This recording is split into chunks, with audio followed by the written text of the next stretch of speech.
All right, so the David Settle Vacation Indicator might not be working as well, but considering today, my first day back, we're now down 6 out of the last 7 days in the markets for a cumulative loss of like less than 1%. So we're not talking like big time declines here.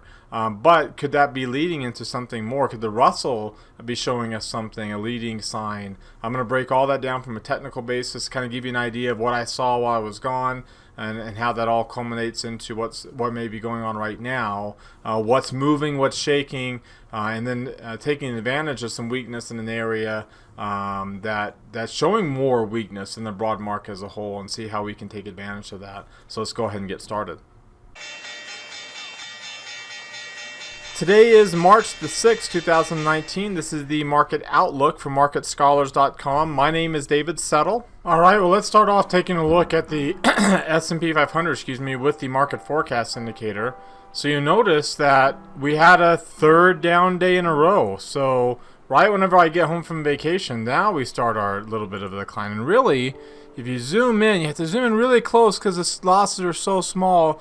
But this is for... And actually, this one here too, 2793. Yeah, this one here too. We've actually had 5 down days in the past 6. Now, granted, in that 6-day streak, we've only dropped from 2794, 2793.90 to 2771. So we haven't dropped very far, but we are filling in that lower shadow. I taught today in my class, in my options inventory class, how long lower shadows aren't nearly as bearish as long upper shadows are when you're at the beginning or when you've had an extended move to the upside. But we can fill in those ranges, right? Those lower shadows, we can fill in those ranges. So, and that's what we've done the past couple of days so far. There will be some support down there, but keep in mind that the Russell 2000 has broken through that support, right? The Russell 2000 today was a lot more bearish and what could be a sign to come. See, the Russell 2000 has had a couple extreme lows on the momentum line and now a deep drop on the near-term line into the reversal zone. It's showing a weak bearish posture as we speak, but that's pretty bearish short-term sentiment. There's a good chance that we might be bearish here for a little bit of time on the Russell 2000, which may lead to more weakness here in the broad market. The broad market not quite getting below that 5th percentile, so not quite as oversold in the short term, and the near term line is still outside of the reversal zone. So again, we haven't broken that low point yet like we have on the Russell, so keep that in mind. But if we do, more than likely you'll get a similarly bearish near term sentiment, and you can see we're still strongly bullish, as we're not below 80 percentile yet. And you can see even the Russell still above a rising moving average still. Now if you look at the Dow Jones Industrial Average, so those are two opposite ends of the spectrum, S&P large cap, Russell small cap.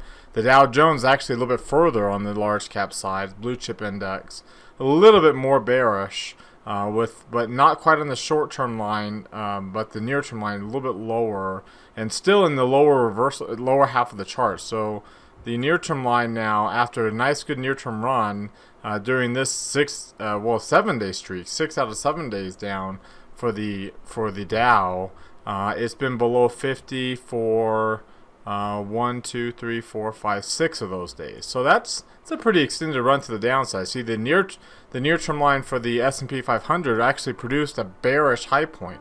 A little bit of a divergence because it was a lower high. It was we had a bullish low point here, much higher than the last bullish low point, so looking good. But then we went up to a slightly higher high, but obviously a much lower high and a bearish high, a high in between 50 and 80. So not looking good from a short-term sentiment there. And again, we've been looking for an intermediate pullback. It's not going to create a bear market. It's just going to be that exhale. Now it might be a little bit bigger, as you can see. I've got the lines. I've got the retracement lines drawn here. Let me activate the retracements. So up to the high point.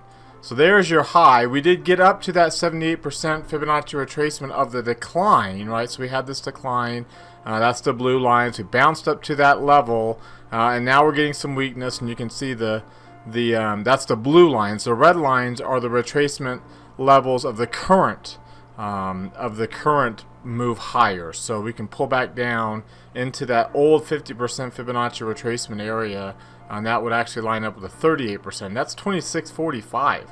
So that's quite, that won't be, that will be a rather extended move. It won't be anything more than a 38% pullback if it occurred, but it's a relatively extended move. And even then, here, if I activate that again, oops.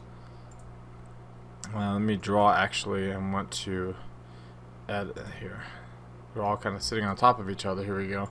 Let me bring on that 23% level, and let's make that one red too. So you can see the 23% is lining up with the old 62% line. So you can see how they're kind of sitting on top of each other, creating some strong support at 2700, relatively strong support at 2700, and then again some stronger support at this 2645 area on any pullback. So, and again, that it won't. I mean, it would be the intermediate posture most likely be bearish. It won't be a bear market, right? It won't be. Probably won't even be a 10% pullback. Most likely won't be a 10% pullback, because that would be 280 points. That'd actually be getting pretty darn close. So we'd have to get down to 25.20 to get a 10% pullback, and that would be down to the 62% level. So it won't be a 10% pullback, but we've had such a large increase. It's any kind of pullback will seem a lot more bearish than it actually is, and we're already seeing that, like I said, on the Russell 2000, which despite today's move is still not even to the 23% level. That just kind of, and that has to be adjusted here. Oops, this has to be adjusted up a little bit higher. There we go. Whoops, up a little bit higher. There we go. So again, still not to the 62%, much less to the Fibonacci retracement zone, which is way down in here. So again, that kind of gives you an idea of how far we can pull back and still just be a normal exhale on all these indexes. Finally, the NASDAQ composite we haven't looked at yet. Similar to the S&P, has not crossed below that low point, but it does have the extreme low on the momentum line. So we are below the 5th percentile. Near-term line is not confirming it yet, but again, forming this kind of divergent, the bearish divergence on the near-term line with the lower highs and the higher highs.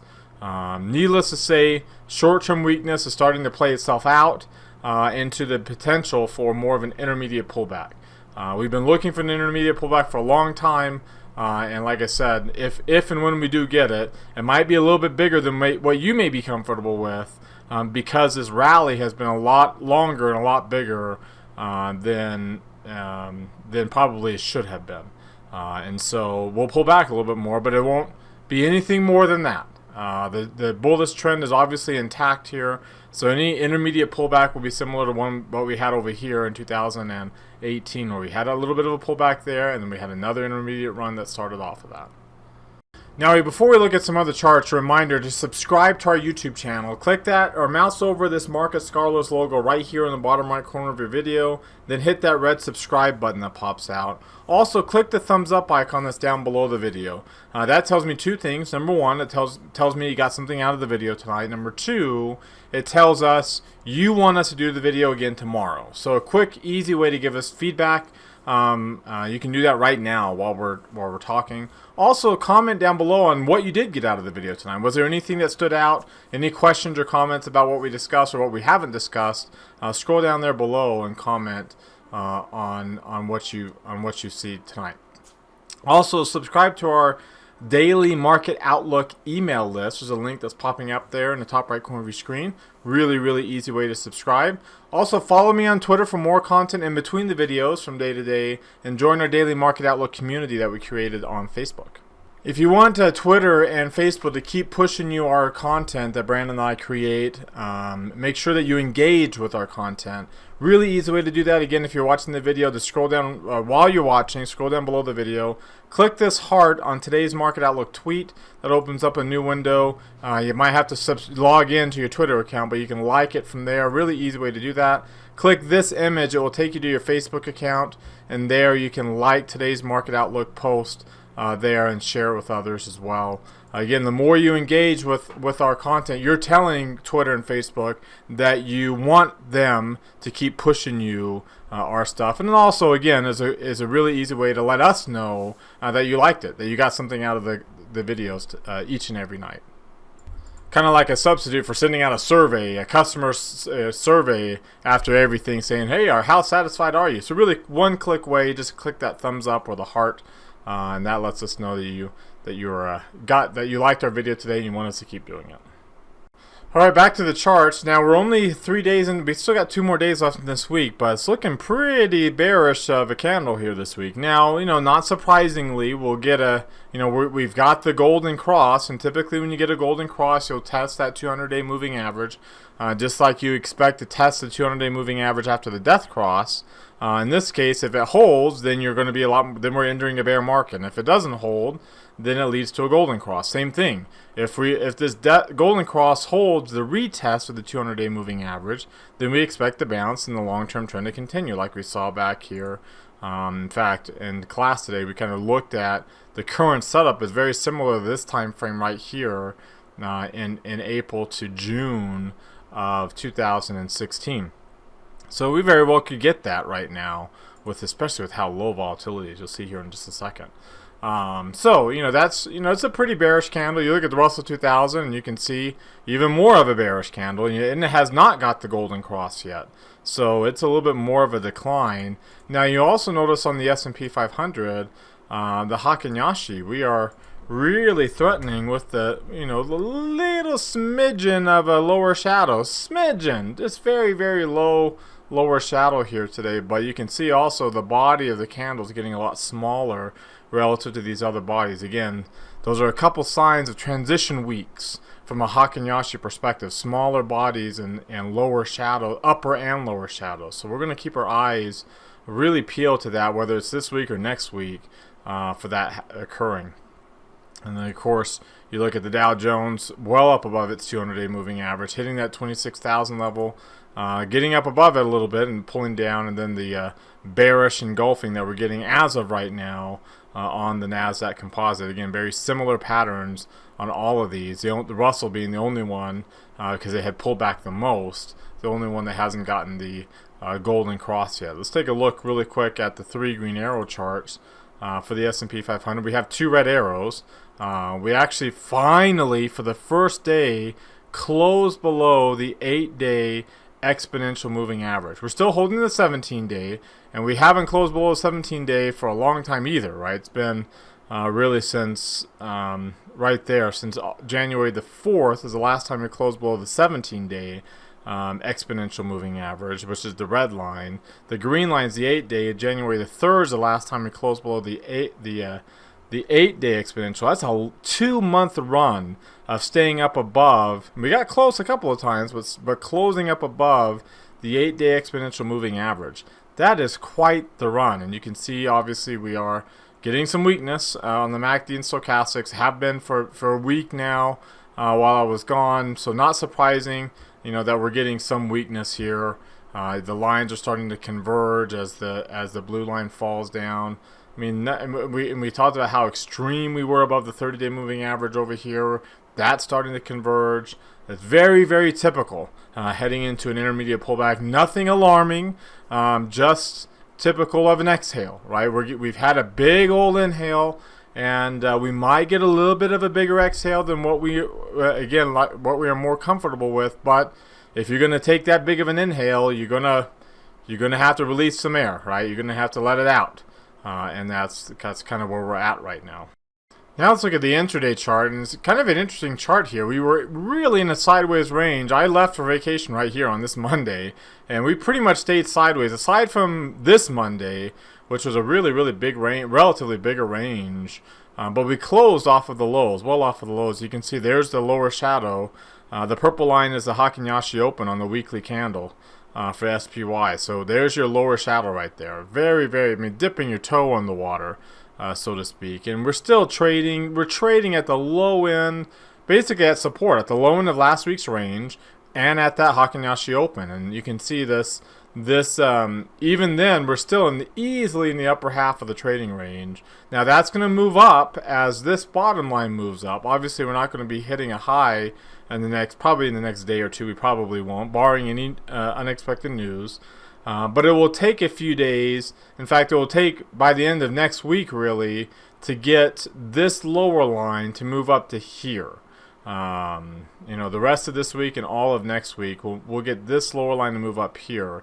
And unless we really get a significant move to the upside to push the higher end up, which will help extend the range and keep it wide, that's going to be a really tight range. And again, barring any significant drops. But you can see again, if I were to take a look at the Russell 2000 with the same idea, it is in the lower half of the range. Right, it has dropped down. It's made that big drop. So a little bit of a sign. We saw, it took a while in October for the large cap stocks to catch up, but maybe a little bit of a sign. We did close below all these lows that we haven't quite yet on SPY, which are all these lows right here. So, don't be surprised if we don't start testing into this 274 area, because the small cap index already has done that. Let's take a look at today's range and the volume here for SPY. Again, no gap today, so we don't have to worry about that. Well, let's see, the close at 279.02 yesterday, the high at 279.16. So yeah, no gap there. The range today was under the average. So again, this is not alarming, right? This is not a alarming bearish. There's not going to be any market sell-off shows on TV tonight. Below average on the range. The volume was a little bit up here. You can see we're missing some data points here for some odd reason. It's really dropped the average volume down on SPY, and that's why you're getting such strong levels. But the reality is the averages are down because there was no data points. The volume is still at 75 million, and you put that in the context here, 75 million, and again, This is low because of those data points that can still be filled in. But 75 million is right in this area. So it's still at the low end of the range for the year. You can see that the volume was below average, 2.19 I believe, and that's well below 1%. So we are, the trend is intact, even with an intermediate pullback, like we had here, right? We were below 1%. And the intermediate pullback got us up around 1%, but it didn't break us into that area. So we can still get an intermediate pullback here and not be worried about life at that point. And let's take a look at the volatility. And you can see, pull it up here in just a second. There we go. Volatility has ramped up. There's the Monday of this week, the one day that we had a big jump. Volatility did go from below the neutral range to above it. We are still back in the neutral range again, so we haven't really established a bullish trend from a volatility standpoint. It still is in this area. We haven't broken and stayed below this 90%. And as I mentioned before, if you take a look at volatility here, let's see here. Let's do options expiration, and let's go out a few years. Let's go out. To give us some context here. So you can see here's the volatility levels on a monthly basis. Here, let's go a little bit longer. Let's go 10 years.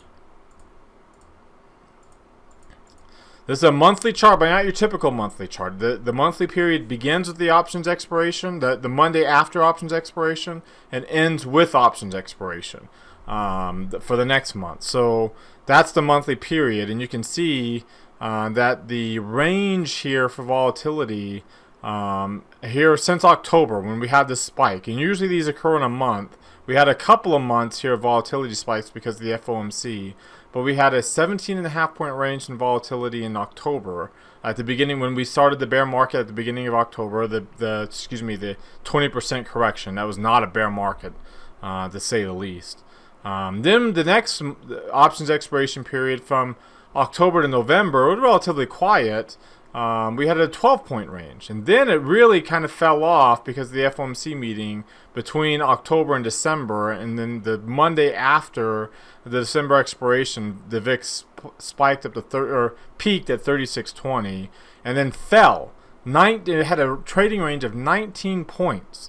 From December expiration to January expiration. Then between January and February, that range fell from 19 all the way to 7.25, and now is down to 3.5.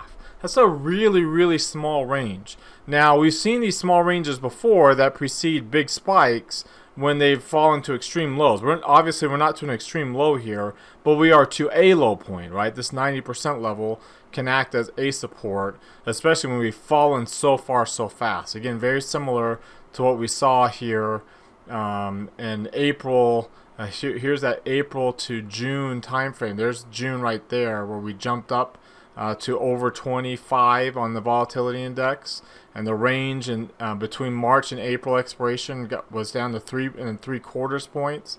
And you can see it wasn't a big jump, but it was a little bit of a rally, and that was our intermediate pullback there in June of 2016, and then the trend started, right? So very similar pattern now to what we're seeing back then. So a lot of potential for that intermediate pullback from a lot of different charts showing up here. All right, so what do you think about that outlook? With everything we discussed from a technical perspective, including the market forecast indicator, with what we surmise, do you agree with that outlook or do you disagree with that? Let me know. There's a poll popping out in the top right corner of your screen. Click that link. It opens up the poll, then hit either agree or disagree. If you click disagree, scroll to the comment section down below. Let me know what you see that suggests differently from what we just discussed. Maybe you're more bullish. Maybe you don't think we're going to have that much of an intermediate pullback. Maybe you're a lot more bearish. Maybe you think this is a bear trap for what you see something that would suggest a lot more bearishness ahead. So, I don't want to just, get your opinions, right? If you see something that you want to share with the community, would love to share that in that comment section down below. All right, now let's transition to what's driving this price action here today. And this is actually a chart from since I left. So this is the 26th, and you can see initially crude oil had a big jump of about 3.5%, but then dropped and has been up 1.5%. Everything else has been pretty flat. I mean, most everything has been either up or down 1.5% in the past week plus, including today. The only big outliers are gold and small cap stocks. And small cap stocks, its big move. Gold was really the only big outlier before today, and with crude oil as well, up 2%, and gold down 3%. Everything else heading into today was pretty flat. And then yesterday happened, right? And you can see yesterday we have, today, we had the drop in small cap stocks and a little bit of a drop initially at the beginning of the day in crude oil before bouncing up to the highs. You can see emerging markets down. The dollar has been a strong mover. Preferred stocks, the dollar's been up. That's put pressure on gold. But also keep in mind that prior to this, if you go back, say like over the last 4 weeks. So let's see. Let's go to today.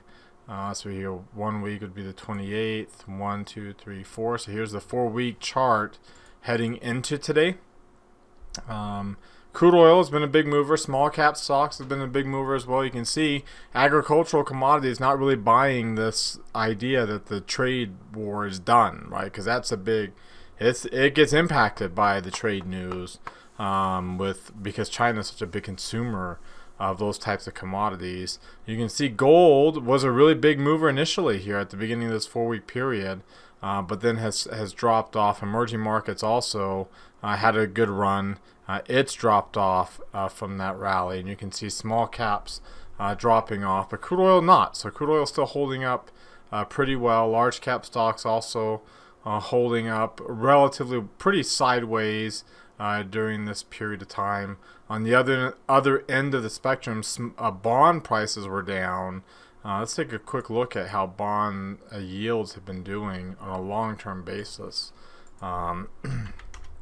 They had produced that death cross, and we did test last week. We had a jump up in bond yields to the 50-day moving average, only now to bounce off of it and head lower. So I remember that the Fed is not expected to raise rates anytime soon. If you look at the December contract here, you see that here is the current rate. There are no futures right now trading for a rate hike in 2019. For the most part, the Fed is expected to stay steady here. A little bit of small odds that there'll be a rate cut, but those are really small odds. The market's expecting the Fed. Now, you can see that economic indicators are pretty bearish. We haven't been this low since 2017. on the Citigroup Economic Surprise Index, and you can see that on a global standpoint, we're pretty bearish too. So, we're not things aren't looking so good from an economic growth. I mean, this is the first quarter GDP, the first estimates, and you can see we're down at pretty much close to 0%, or 0.5% now is where we're at for the estimates of Q1 GDP. All of this puts pressure on yields, right? The odd that there won't be a rate hike, and these negative surprises and low GDP estimates and bearish indicators. I mean, you look at today, now this is employment week. We have a housing starts and employment situation. Jerome Powell will be speaking at the end of the week. But we did have, with it being Wednesday on employment week, we had the ADP employment report coming in well below last month's figure, but a little bit above the estimate. The market was looking for a pullback from the number. It was actually revised to that 300,000. It was a little bit below the actual number. You can see the BLS figure was the one that did jump up to 300,000. So the ADP and the BLS was at 300,000, and then the ADP is dropping down. So don't be surprised if we don't get another drop here in the BLS jobs number, and that will also put pressure on this economic surprise index, depending upon how far down below the estimates we are. So right now, as we speak, here we go. The estimates as we speak are at 178,000. So the market's looking for a little bit of a drop, but they're also looking for an increase in the participation rate. Not an increase here in this percentage, but enough of an increase to get the unemployment rate to go down, not up, right? So down to 3.9%. And again, there's a range to these estimates. There's a range over there.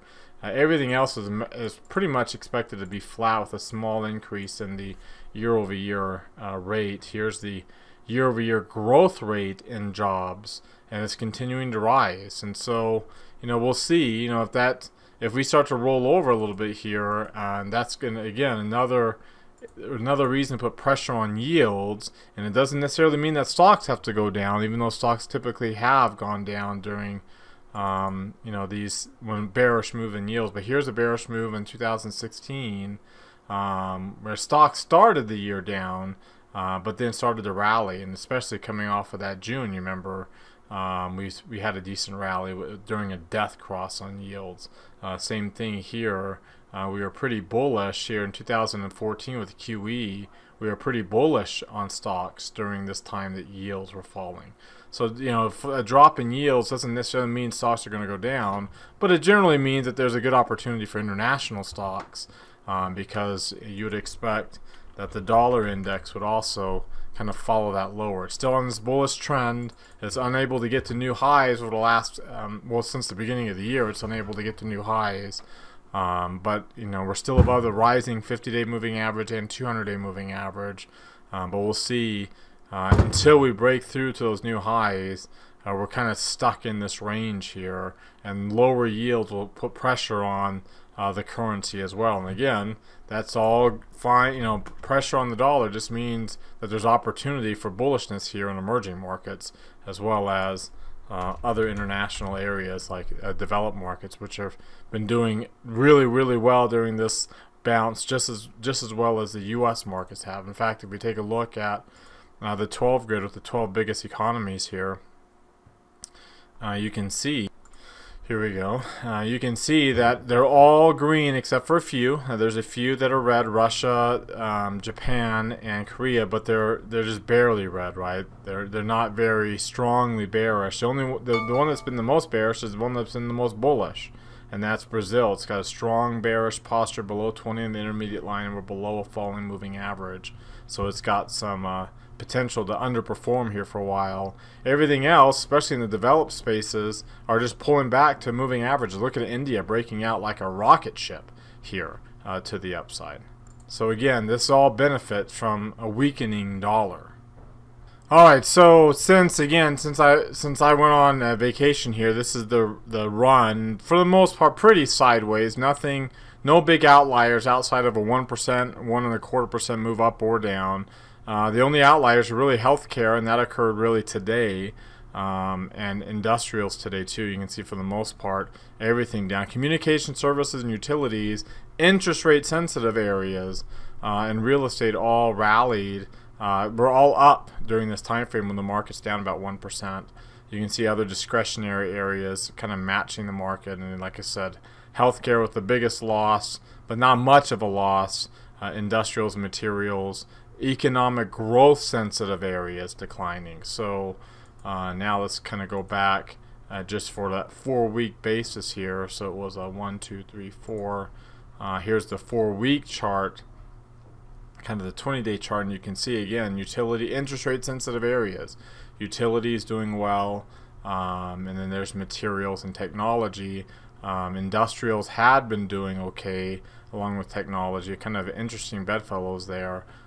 Those two have pulled back, industrials in particular, and healthcare is the only one that's down over the last 4 weeks. So you can kind of see it's pretty much, and there's no real big movements one way or the other. No real significant,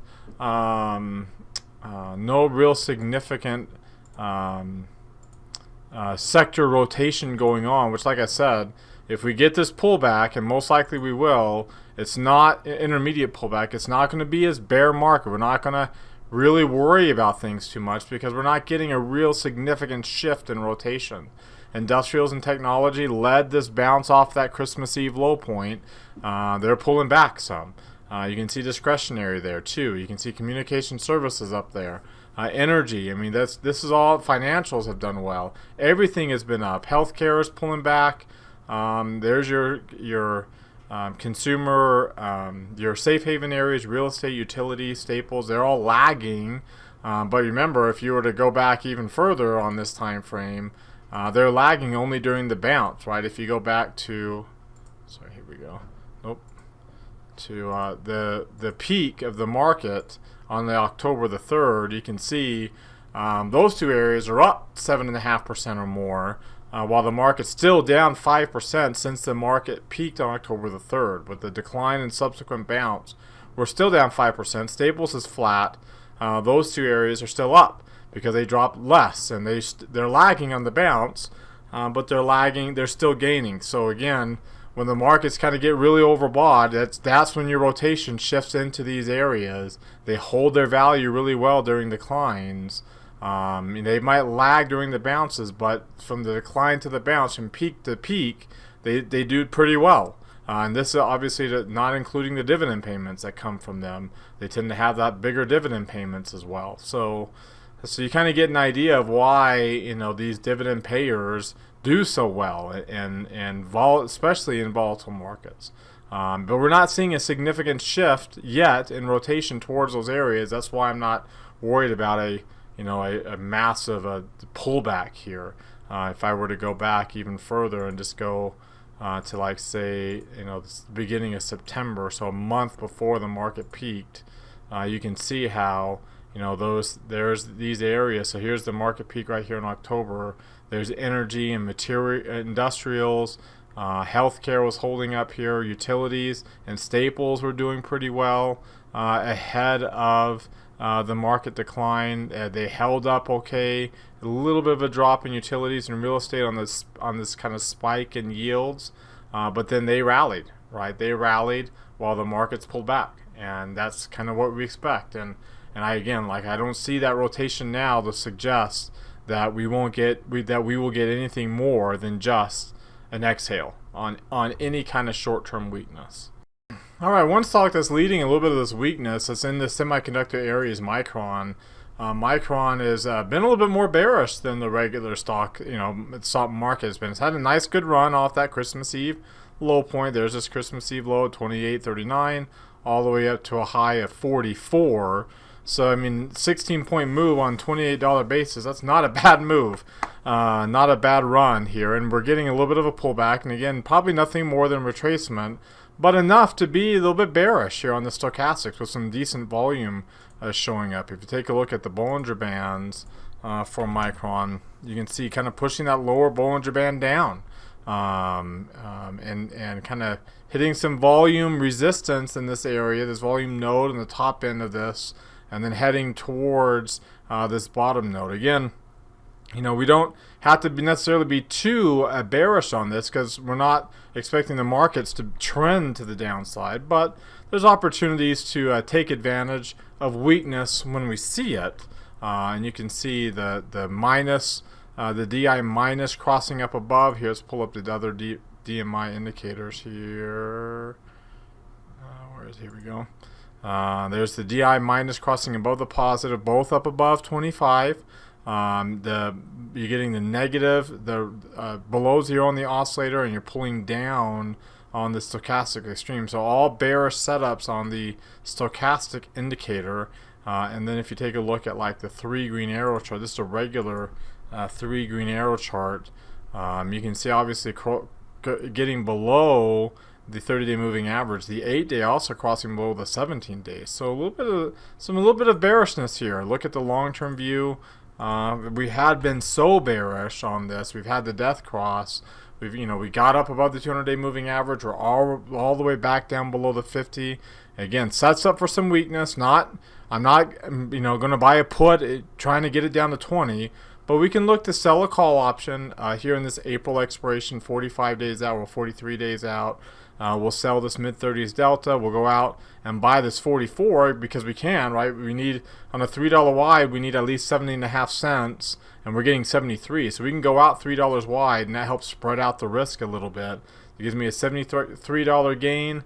I'm willing to take a $73 loss. That puts us, right to that 42.5 level. This blue line is where the blue line, which is basically this week's high point, is where the break even is, and to get to that on any day, to get to that $73 loss, we have to basically get up above that line. So that kind of gives us an idea of how far we're willing to let it go back up before we take a loss.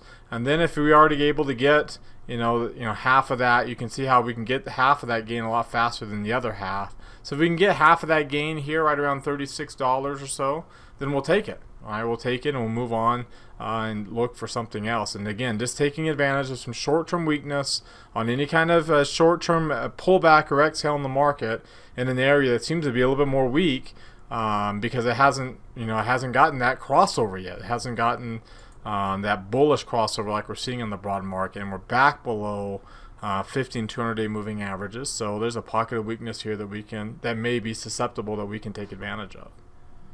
All right, well, that wraps us up for today. As always, thank you very, very much for coming on and watching our video tonight. Remember to subscribe to our YouTube channel, click that thumbs up icon down below the video, and comment down below. Follow us on Twitter for more content in between videos, and engage with us there. Click that thumbs up, that heart, that like button. Same thing on Facebook. Join our community. You can see our posts there as well. And remember to engage with us on Facebook.